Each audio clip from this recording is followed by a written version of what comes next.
Alhamdulillah, wassalatu wassalamu ala rasulillah wa ala alihi wa sahbihi wa mawala.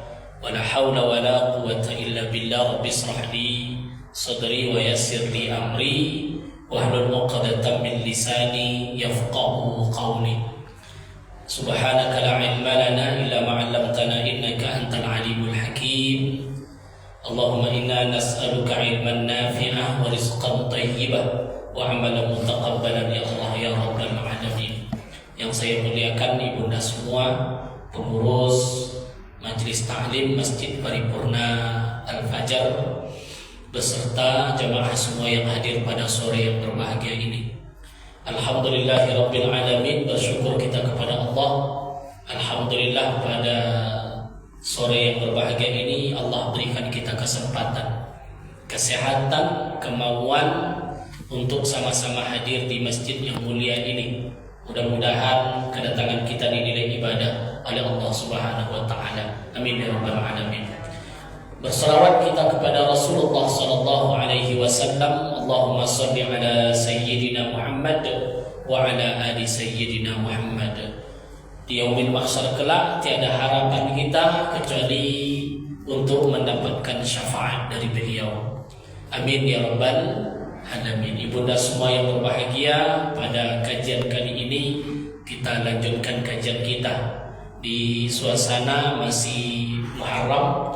Mudah-mudahan keberkahan Muharram ini selalu membuat kita semangat untuk meningkatkan amal ibadah kita, di samping menuntut ilmu juga memperbaiki diri kita setiap hari. Ibunda semua rahimakumullah, tadi informasinya ada mu'allaf nanti yang datang ya. Kebetulan tadi saya nikahkan mu'allaf juga. Laki-lakinya mu'allaf, orang Nias sana. Agamanya Katolik, masuk Islam, baru sebulan mu'allaf nikah. Cuman saya tanya di ruangan, kamu nikah mu'allaf tuh karena nikah atau tidak? Saya bilang, kan banyak juga yang seperti itu. Nikah karena mu'allafnya mau nikah. Dia pegawai kantor camat mana di daerah jauh sana di Sumatera Utara, dapat jodoh orang dekat kantor saya. Ya, kaget juga, namanya siapa tadi? Bin Sam Lensorius namanya kan. Dia masuk Islam, alhamdulillah lancar ijab kabulnya. Maka saya bilang, motivasi kamu masuk Islam apa? Karena ada panggilan hati. Karena ada panggilan hati. Cuman tugas istrinya itulah nanti saya bilang kan, baca Qurannya tolong dilatih lagi. Dia banyak kasus habis nikah, diajak pula istrinya balik. Ini berbahaya. Banyak kasus yang seperti itu. Setelah nikah dengan perempuan, yang diajak istrinya malah masuk keluar dari agama Islam. Tapi ditengok tadi setelah saya teliti, dia kayaknya serius untuk mendalami agama Islam ini. Dan bapak ibunya sudah mengizinkan juga.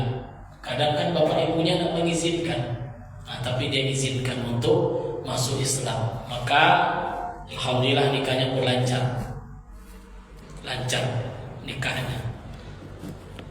Ibunda semua rahimakumullah, karena orang-orang yang mu'allafa qulubuhum, orang-orang yang masuk agama Islam itu ujiannya masih banyak, cobaannya masih banyak. Maka ketika pengurus tadi mengatakan ada nanti program mu'allaf yang akan hadir, ini merupakan juga motivasi bagi kita untuk mendukung mereka supaya betul-betul istiqomah dalam agama Islam tersebut, sehingga dia betul-betul istiqomah. Karena la ikraha fid din, dalam Islam itu tidak ada paksaan. Mau Islam atau tidak, man kafara, siapa yang kafir silahkan, siapa yang mukmin silahkan. Tapi wa may yabtaghi ghairal islami dinan fala yuqbal, kata Allah. Orang yang tidak melaksanakan agama Islam, falam yuqbal, dia akan tidak diterima. Jadi baik pun kita tapi belum Islam, maka tidak akan dapat balasan. Ya, kadang ada orang kan baik, dia dermawan, membantu. Ada juga diskusi itu, perdebatan. Setiap orang baik masuk surga. Gimana kalau dia tidak Muslim? Berarti Allah tidak adil dong. Dia sudah baik, mau berbagi, tapi dia tidak Islam, tapi dia tidak masuk surga. Kenapa? Bukan Allah tidak adil, karena salah satu syarat masuk surga itu Islam dulu. Sama kayak orang yang pintar. Ya, orang pintar ujian pasti dia dapat. Boleh nggak dia dapat ijazah? Tidak mungkin dia dapat ijazah kalau tidak masuk sekolah. Jadi bukan dihitung dermawan atau tidaknya, tapi harus ada syarat satu dulu, Islam, seorang Muslim. Maka man qala la ilaha illallah dakhala al-jannah.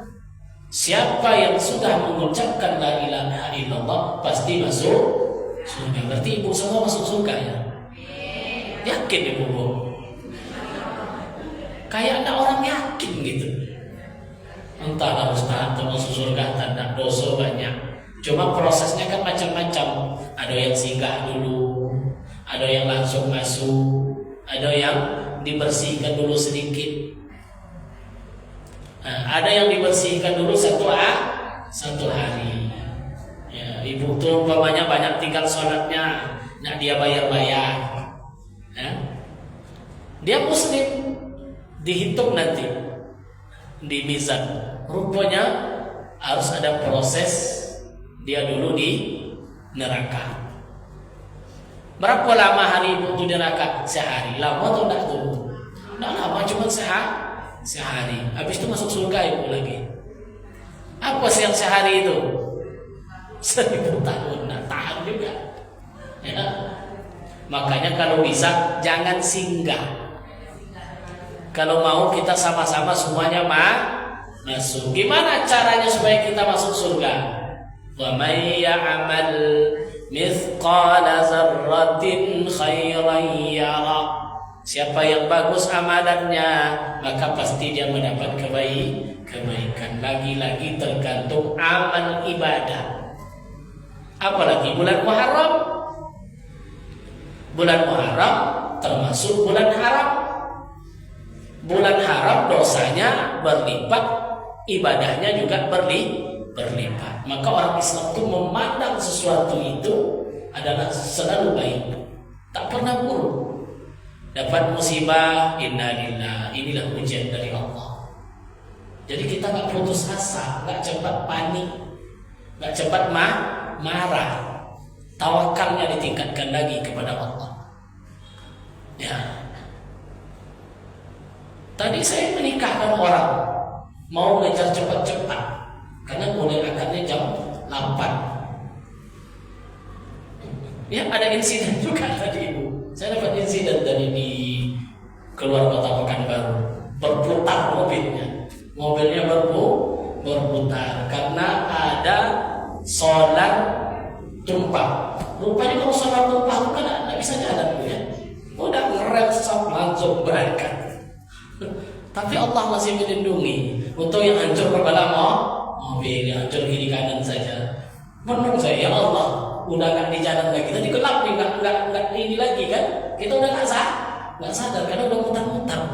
Udah, ya udah. Kita masih untung.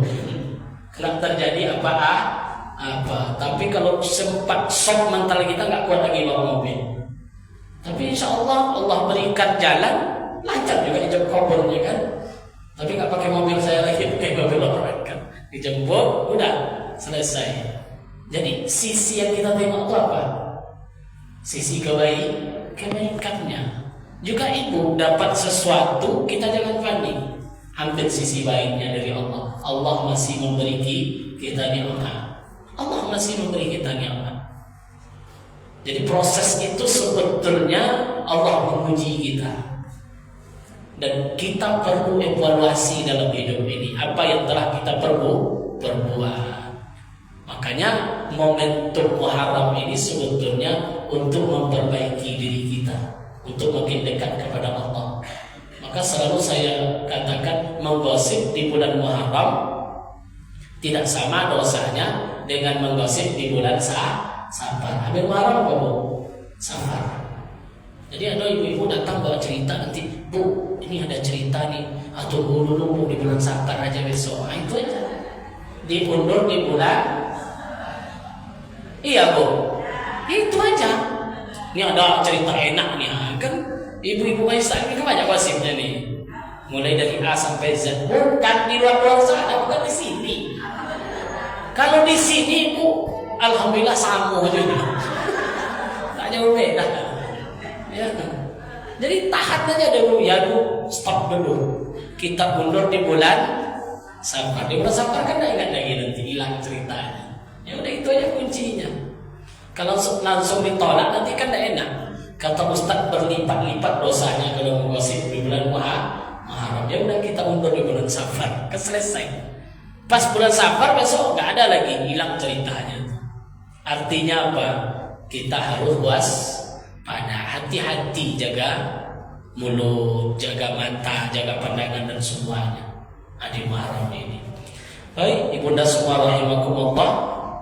Ini kita lanjutkan bab zakat. Kemarin sudah emas, sudah tanam-tanaman, sudah perkebunan, sudah masuk binatang ternak. Ada yang punya ternak di sini. Kalau ternak ayam wajib nggak zakatnya?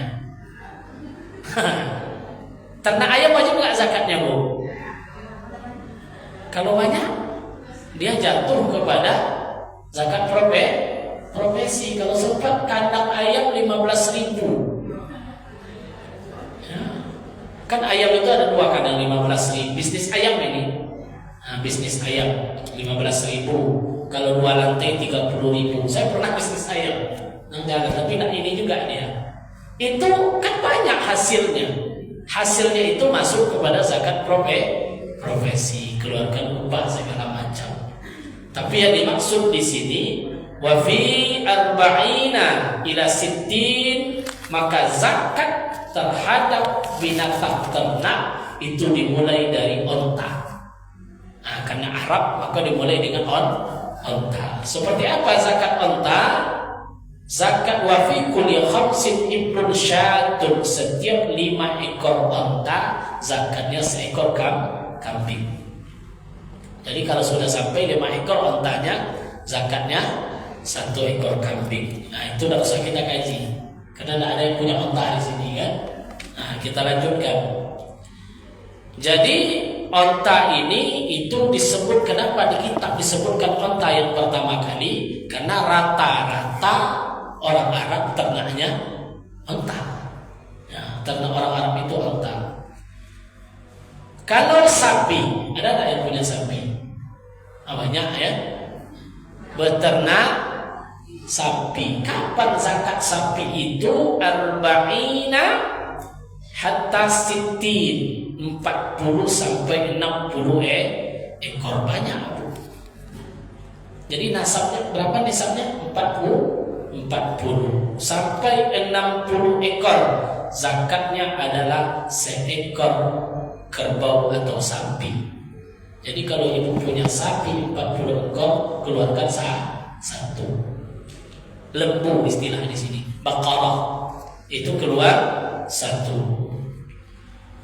Wa fi arba'ina ghanam, kambing. Nah, ini lebih kecil lagi. Kambing juga berapa ekor? 40 ekor.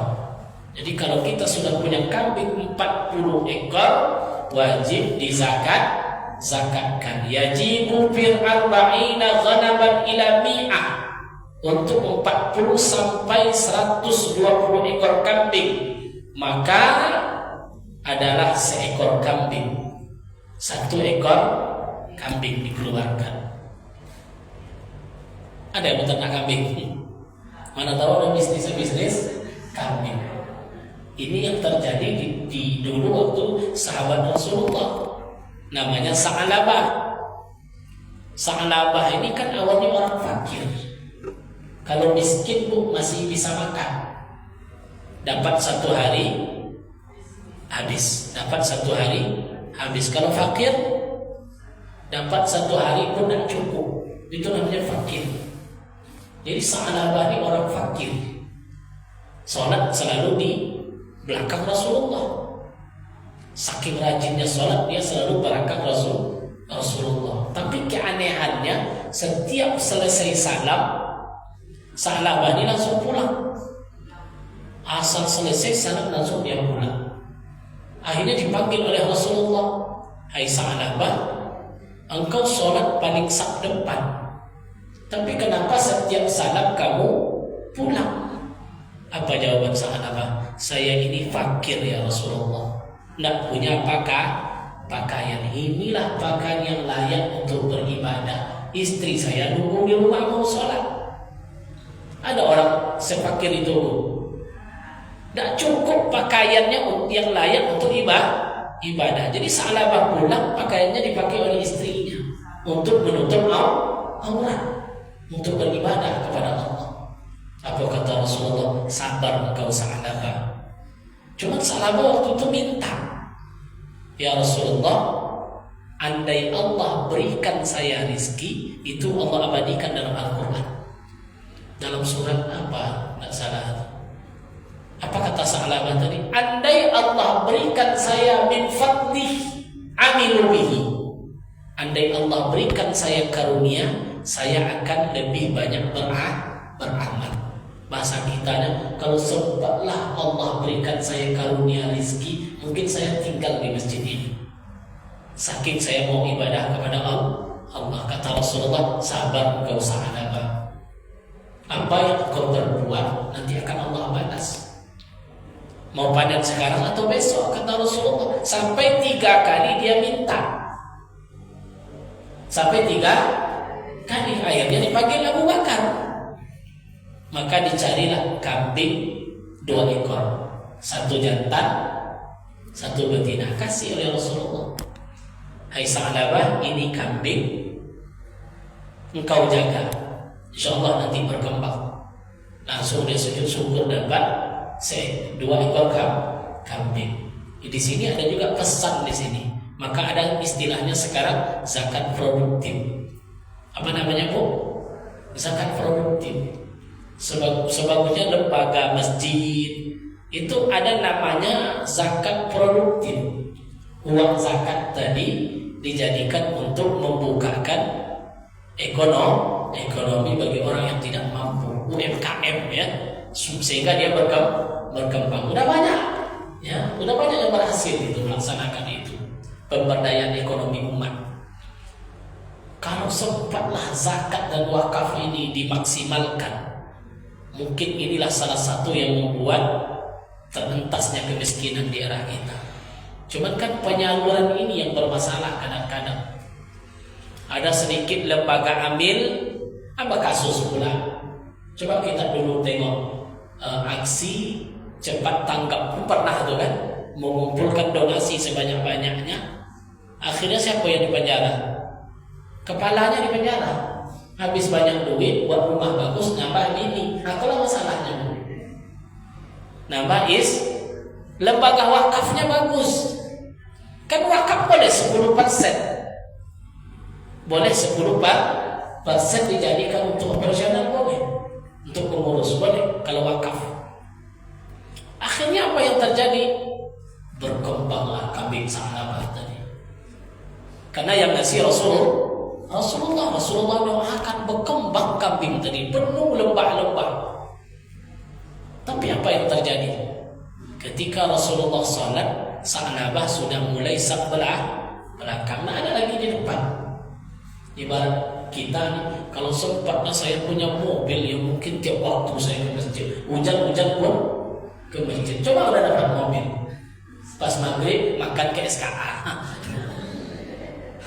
Karena udah ada mobil kan. Kira-kira begitulah Sa'labah tadi. Pas kambingnya sudah banyak, sudah mulai sak belakang.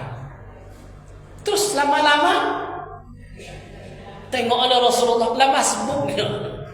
Sudah masbuk. Akhirnya ditegur, "Hai Sa'labah, kenapa kau tadi masbuk. Itulah Rasulullah, ada kambing hilang satu tadi. Dia terlambatlah dapat kambing tadi. Akhirnya dia buat masbuk. Sampai setahun 2 tahun tengok oleh Rasulullah, tidak ada lagi Sa'labah di masjid. Ditanya oleh Rasulullah ke sahabat, di mana Sa'labah sholat? Ya Rasulullah, Sa'labah sholat di kandang kambing. Sholatnya di kandang kambing. Saking luasnya sawitnya, akhirnya sholatnya di ada nggak seperti itu, Bu? Ya? Karena kebunnya, kandang ayamnya sudah banyak, akhirnya sholat di kandang ayam. Karena udah mulai lalai tadi. Sampailah kambing itu 40 sampai 100 ekor, maka muncul kewajiban zakat. Datang ambil ke Sa'labah, datang ambil dari Baitul Mal. Hai Sa'labah, kambing kau udah hampir 100, kamu wajib keluarkan zakatnya. Muncul tamak di sana. Sa'labah tidak mau mengeluarkan zakat. Muncul tamak. Jadi harta itu kalau sudah meracuni kita, muncul tamak. Nah ini tamak, ini sifat. Maka tamak itu semua hurufnya perut. Berapa huruf tamak itu? 3. To, ada tak perutnya? To, berperut tak? Mim, ada tak perutnya? Tamak, ain. Semuanya berperut. Bukan in begini. Tamak itu kan ainnya ain begini. Jadi ada huruf, ada perut di dalamnya. Jadi tamak itu 3-3-nya perut. Makanya orang yang tamak itu berhubungan dengan masalah perut. Itu bahaya. Sifat tamak ini bahaya. Kenapa? Orang yang tamak tidak akan pernah bersyukur. Orang yang tamak tidak akan pernah merasa puas. Dia merasa itu miliknya semua. Padahal tidak. Wa fi amwalihim, kata Allah, haqqun lis-sa'il. Di dalam harta ibu itu bukan semuanya milik ibu. Tapi ada bahasa Al-Quran hak. Kalau hak itu apa? Punya orang. Jadi di harta ibu, di rekening ibu itu, yang duitnya banyak itu, bisa kita tes sekarang nih. Iya Bu, di rekening ibu yang banyak uang itu, ibu-ibu ini kadang-kadang kan duit dia disimpan, duit ke perut minta sama suami, sehingga suami pun menggunung duit dia itu, nggak tahu banyak. Tapi bukan hak kita semuanya. Wa fi amwal, kata Allah, dalam harta kalian itu ada hak siapa? Sa'il. Sa'il itu orang yang minta tunanetra, minta di jalan, ada hak dia di situ. Bukan hak kita semua. Wal mahrum, orang fakir miskin, orang yang terhalang dari rizki yang diberikan oleh Allah Subhanahu wa taala. Sampai zaman Abu Bakar dia jadi kaya raya, Sa'labah tadi. Sampai zaman Umar, kabarnya Allah berikan bala, Sa'labah hancur dengan hartanya. Sama dengan Qarun juga begitu. Qarun ini simbol orang yang paling tamak. Qarun itu orang yang paling tamak. Orang tamak itu apa contohnya? Punya orang jadi hak awak, punya awak jangan sampai hilang. Jadi kalau orang tamak itu bawa makan Bu, dia tidak mau bayar, harus dibayar orang lain. Jadi tamak bahaya sekali, sifat tamak itu tidak boleh. Ya, maka beruntunglah orang-orang yang mau berbagi. Wal 'afina 'anil nas yunfiquna fis sarra wad darra. Jadi kunci supaya kita tidak tamak itu apa? Berinfaklah kita, baik dikala kita senang ataupun dikala kita susah. Pas senang banyak keluar, pas susah keluar sedikit. Ibu, kenapa nak kurban tahun ini Bu? Lagi susah. Tanya tahun besok, kenapa nak kurban Bu? Lagi susah. Maka susah terus Ibu. Nak dapat kita senang. Ya, karena makanya kita susah. Doanya seperti itu. Maka jangan takut terhadap masalah harta. Maka kalau sampai 40, maka yang dikeluarkan berapa? Cukup 1 saja. Begitu dan seterusnya.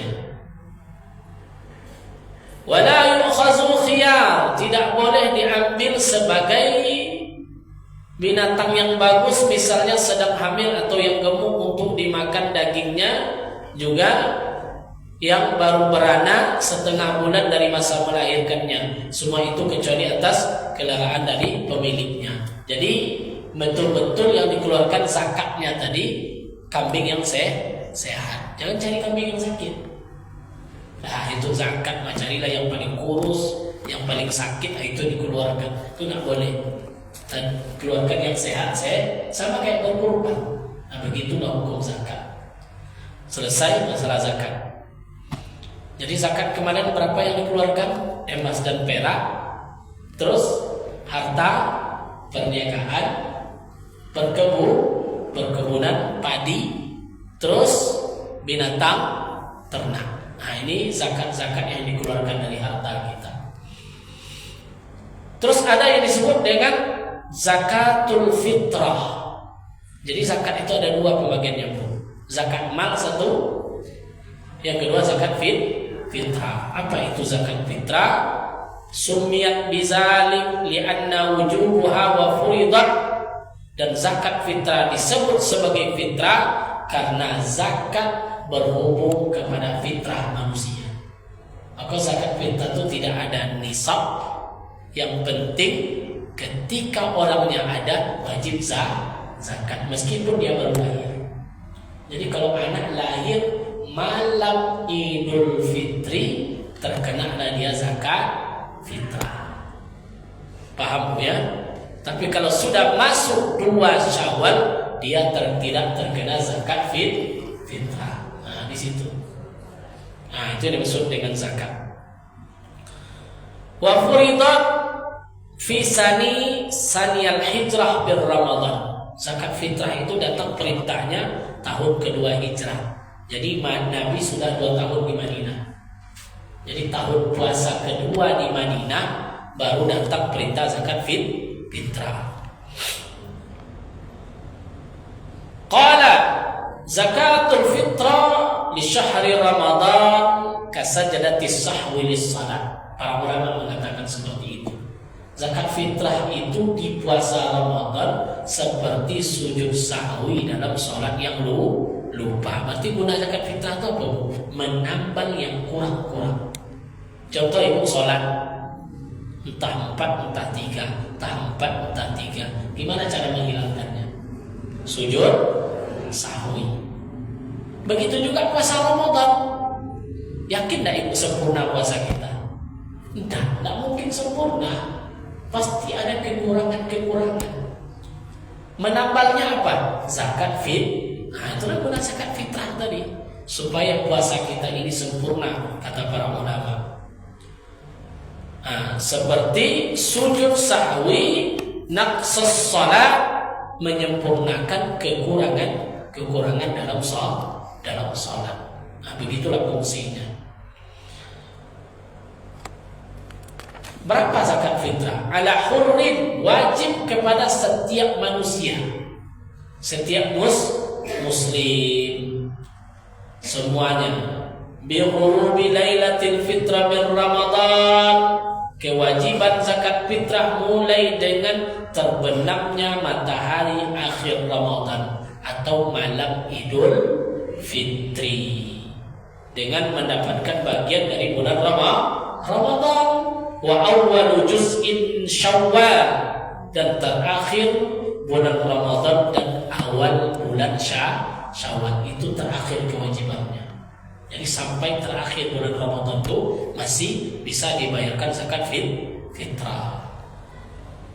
Fala tajibu bima hadatsa ba'dal huruf, maka kewajiban zakat fitrah tidak mengenai kepada yang baru ada setelah matahari akhir Ramadan terbenam. Jadi batasnya apa, Bu? Terbenamnya matahari akhir Ramadan. Lahir sebelum terbenam wajib zakat fitrah. Lahir setelah terbenam tidak wajib zakat fitrah. Nah, itu hitungnya. Berarti dihitung lahirnya tadi. Jadi kalau ada anak ibu lahir jam menjelang berbuka, pas mau azan lahir dia, akor ada zakat fitrah. Nah, sebelum huruf kena zakat fitrah. Tapi kalau lahirnya sudah 1 Syawal, maka dia tidak wajib lagi zakat fitrah. Itu terhitungnya di situ. Min walad, kepada yang baru ada setelah mata akhir Ramadan terbenam, baik berupa anak, wan nikah, dan juga nikah. Kenapa ada kalimat nikah di sini?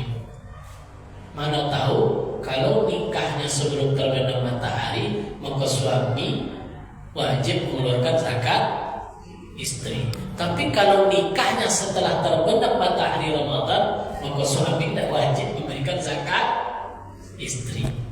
Karena zakat itu tertanggung kepada penanggung jawab keluarga. Berarti siapa yang wajib mengeluarkan zakat? Ibu. Suami, bukan ibu. Karena nafkah itu terletak pada suami. Jadi kalau ada suami yang tidak membayarkan zakat istrinya, berarti dia terhutang. Bang, bayar zakat kita. Tidak mau, kamu aja yang bayar zakat kamu. Tidak ada kewajiban ibu. Yang wajib itu siapa? Suami. Tidak ada yang lain.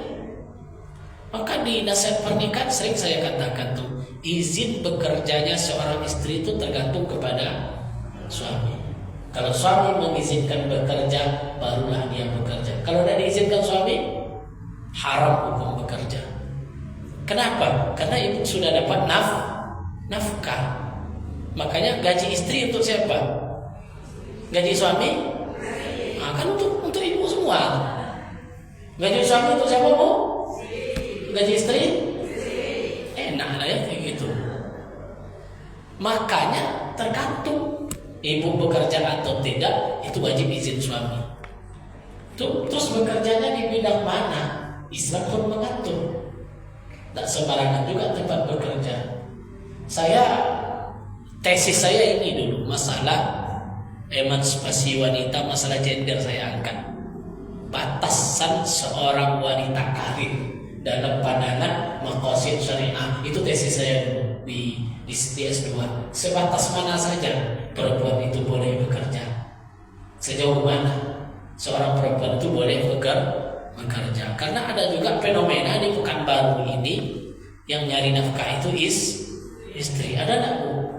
Pernah ibu temukan seperti itu? Jadi istrinya bekerja, suami Allahu Akbar. Membantu boleh, tidak ada masalah sebetulnya. Tapi ada tempat-tempat tertentu. Salah satunya boleh apa? Ngajar boleh, ta'lim.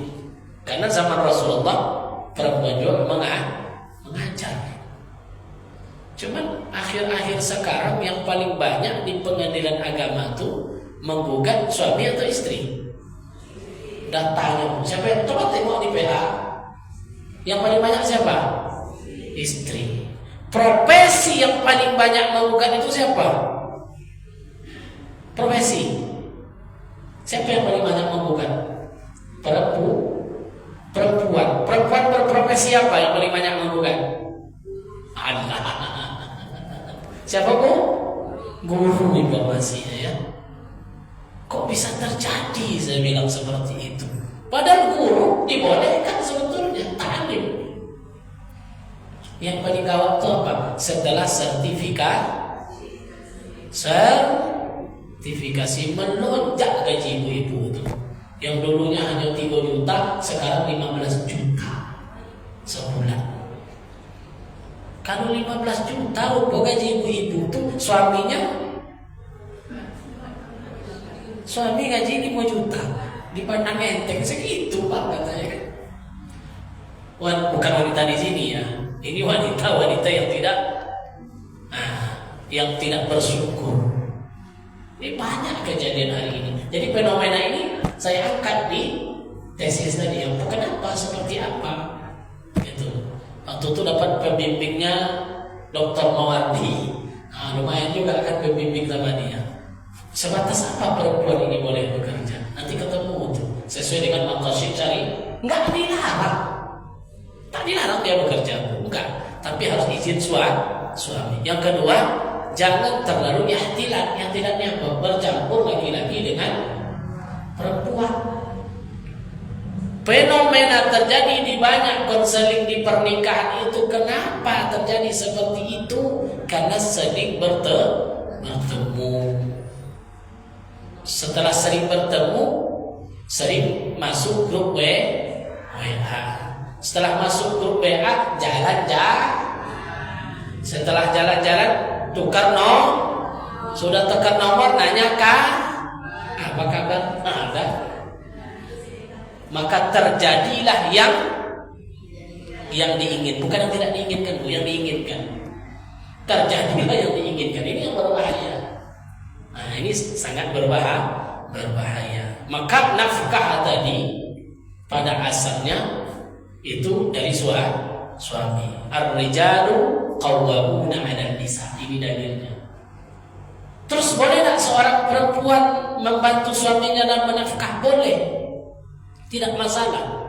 Bagaimana seorang Khadijah yang kaya raya membantu Rasulullah SAW berdakwah sampai hartanya habis.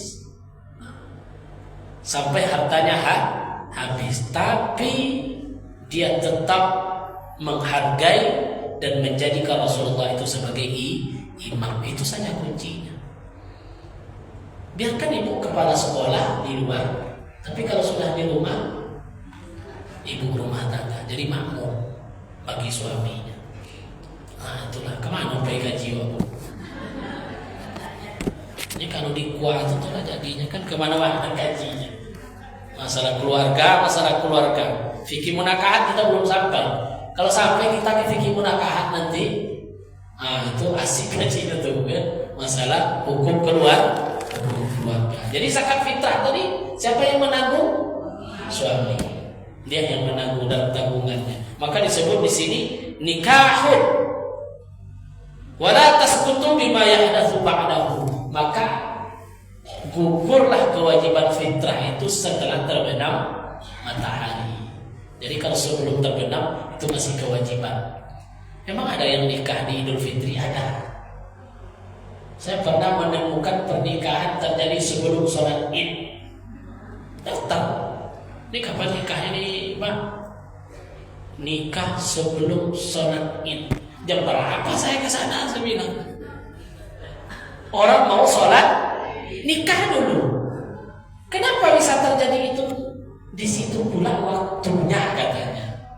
Waktu dicari-cari, ketemulah waktu itu. Rupanya printboard. Tahu ibu printboard tuh. Muncul. Jadi ijab kabul sebelum sholat Id. Allahu Akbar. Ya, dilaksanakan, tapi kuahnya kan hadir. Nikahnya dulu siapa? Disuruh petugas yang dekat-dekat di situ. Ada seperti itu. Ada yang nikah jam 6 subuh, ada. Pernah juga itu. Nikah jam 11 malam. Nikah jam 11 malam untuk puasa habis tarawih nikahnya. Jam 11 nikah. Itu tidak boleh lambat, tidak boleh cepat. Paskan jamnya nikah. Ini nikah ini macam-macam ya. Nikah ini macam-macam. Tapi sekarang sudah mulai hilang-hilang.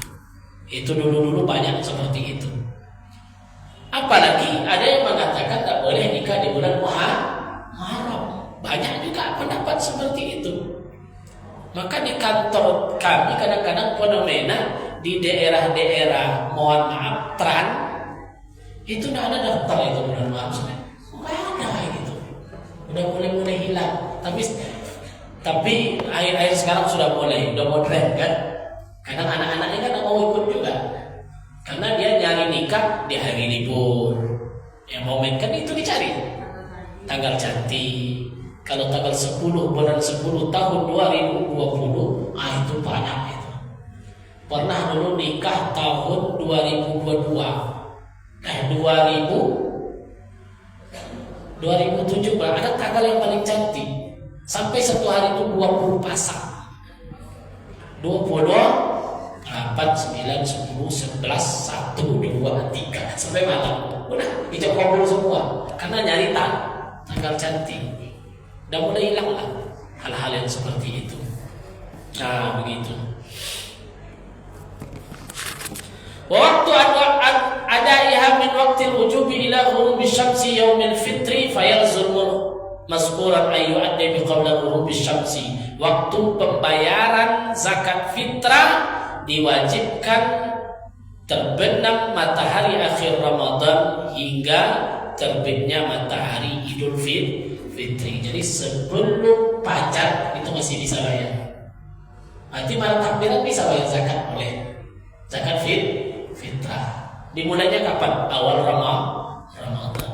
Cuman kan ada kebijakan kita mau didistribusikan sampai tanggal 27 biasanya tutup. Ya. Tapi kalau person boleh, boleh saja terakhirnya. Ghurubis syamsi. Dari orang-orang yang ingin membayar zakat an kulli muslimin atas nama setiap yang namanya Islam. Talzumu nafqatahu, orang yang dalam tanggungan kita, mak bapak kita dengan kita, maka kita lah yang membayarkan zakat. Jadi tergantung orang-orang yang dalam tanggungan tadi wajib dibayar zakatnya. Wala tajibu an zaujatin nasizah. Ini lain pula ini ceritanya. Zakat fitrah istri yang nusus tidak wajib dibayarkan oleh suaminya. Nusus tahu? Nusus. Durhaka. Anda wajib bayar tuh. Kan ada nusus, ada namanya dayus.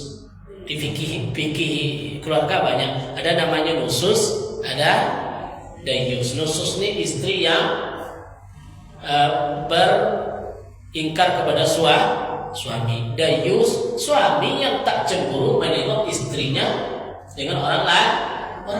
Dia dayus itu mesti. Maka konsep cemburu dalam keluarga itu harus. Makanya Aisyah itu wanita pecemburu. Jadi rupanya cemburu itu wajib, harus ada. Karena cemburu itu tanda cinta. Umpamanya seorang suami pergi, udah makan, udah ini, itu tanda apa namanya? Tanda sayang. Kalau ada suami ibu biarkan aja pulang-pulang lamun atau serah itu ya kan. Dipertanyakan. Ya, harus ada. Jadi seorang istri yang khusus sampai-sampai zakatnya pun tidak wajib dibayarkan oleh suaminya. Di sini disebut nusus. Lisuquti nafqatiha anhu. Karena batal nafkah. Istri yang khusus batal nafkah. Istri yang khusus itu istri yang melawan, istri yang berkhianat, batal nafkah. Tidak dapat dia nafkah ketika itu. Bal tajibu 'alaiha, tetapi dia sendiri yang wajib membayar. Begitu. Begitu dalam hukum agama kita. Wa fitratun waladiz zina 'ala ummi. Tanggungan anak zina itu ibunya yang bayar zakat. Karena